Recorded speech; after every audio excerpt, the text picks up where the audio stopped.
আগামীকাল 14ই ফেব্রুয়ারি বিশ্ব ভালোবাসা দিবস। পহেলা ফাল্গুন এবং মুসলমানের ইবাদতের অন্যতম গুরুত্বপূর্ণ একটি রজনী শবে বরাত। বাংলাদেশ সহ বিশ্বের বিভিন্ন দেশে একযুগে দিনটি পালিত হলো।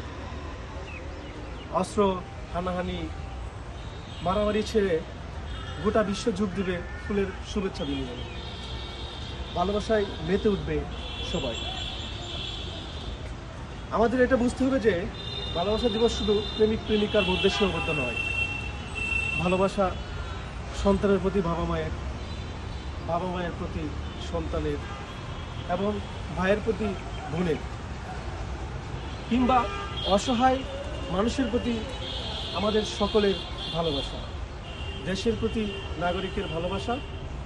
আমাদের প্রত্যাশা হোক প্রতিদিনই ভালোবাসা দিবস। সবশেষে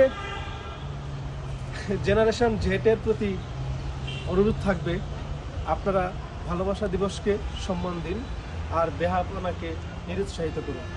ধন্যবাদ। আসসালামু আলাইকুম।